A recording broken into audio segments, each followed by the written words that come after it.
Selamat pagi, kembali saya Ferdy Pilor, guru asuransi dari Mego Coffee Kelapa Gading, tanggal 21 Juni 2024 sambil menunggu anak saya kuliah.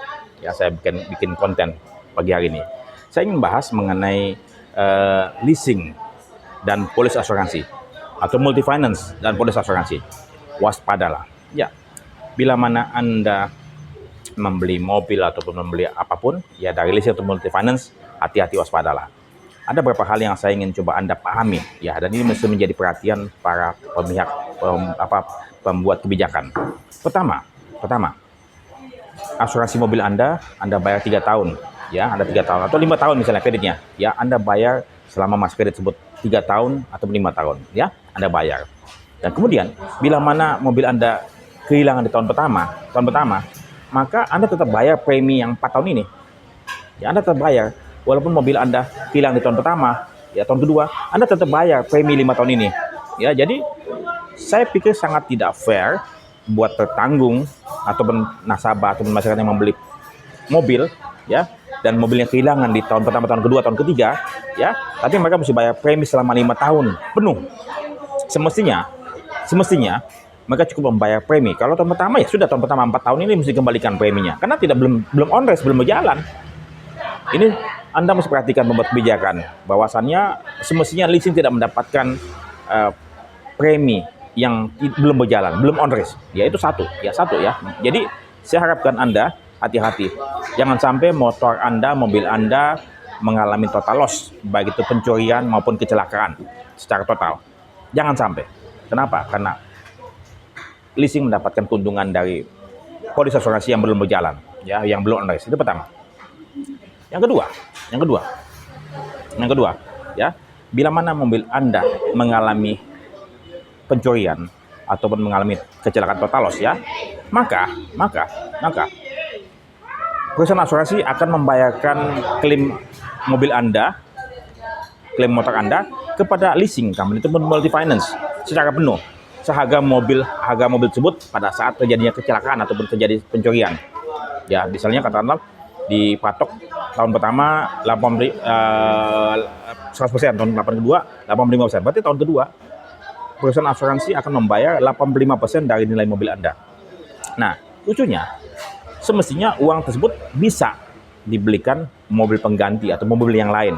Ya, kemudian kreditnya masih bisa berlangsung, masih bisa berjalan, tinggal diganti, diadministrasikan, ganti bahwa mobilnya yang lama telah hilang, dicuri ataupun telah mengalami total loss, maka duit penggantian perusahaan asuransi akan dipakai untuk membeli unit yang sama tahunnya, ya, kemudian tinggal ganti administrasi. Tetapi kembali leasing company, finance company tidak demikian caranya, tidak memakai uang asuransi untuk membeli mobil pengganti ataupun mobil yang lain untuk melanjutkan leasing yang tadi.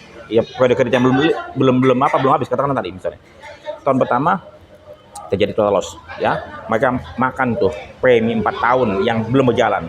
Kemudian dia dapatkan penggantian asuransi, ya, asuransi ini di tahun pertama uangnya dipakai untuk menutup sisa utang pokok sama utang bunga.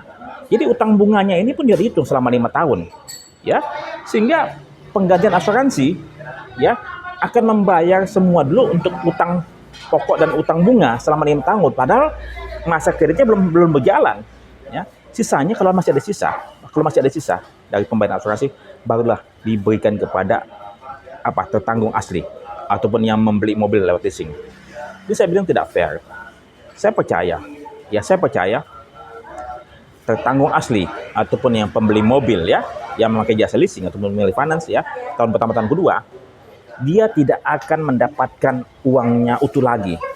Boro-boro DP plus cicilannya. Boro-boro. DP-nya saja mungkin nggak kembali. Ya.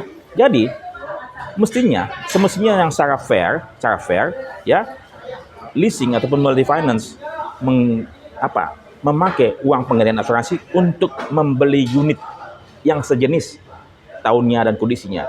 Dan kemudian masa kreditnya tetap berjalan, tinggal diganti administrasi. Tetapi leasing ataupun multi finance nggak mau dong.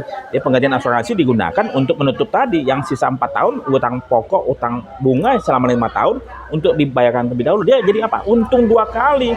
Ya, untung premi asuransi yang 4 tahun pertama tadi dia belum berjalan, kemudian untung dari apa? Yang utang bunga ini 4 tahun. Padahal dia belum berjalan masa kreditnya. Ya, masa leasing belum berjalan. Jadi ini sangat tidak fair buat pemilik mobil ataupun tertanggung yang mengalami kerugian, ya. Jadi saya sampaikan pada Anda semua, kalau bila Anda membeli mobil lewat leasing atau multi finance, jangan sampai mobil Anda mengalami kehilangan, jangan sampai mobil Anda mengalami total loss. Pastikan itu, ya, karena Anda tidak akan mendapatkan penggantian dari asuransi, karena semuanya akan dipakai untuk membayar sisa utang pokok dan utang bunga yang Anda miliki untuk jangka waktu yang masih sisa. Jadi leasing atau multi finance company, ya, mendapatkan keuntungan berlipat ganda. Coba Anda perhatikan kontrak Anda supaya Anda tidak menyesal. Ini saya yakin sudah banyak dialami oleh masyarakat Indonesia. Mudah-mudahan kontrak asuransi, kontrak leasing ataupun multi finance berubah kondisinya, ya, sehingga pembayaran klaim asuransi bisa digunakan untuk membeli unit baru yang second, kemudian perjanjian leasing ataupun perjanjian multi finance itu bisa berjalan kembali. Hanya tinggal mengganti, mengendorse, memberikan addendum dari perjanjian kredit tersebut, ya, supaya masyarakat luas tidak mengalami kerugian. Oke, demikianlah saya, Fedi Pilor, guru asuransi bagi Anda insan perasuransian dan juga masyarakat Indonesia. Semoga bermanfaat. Sampai jumpa.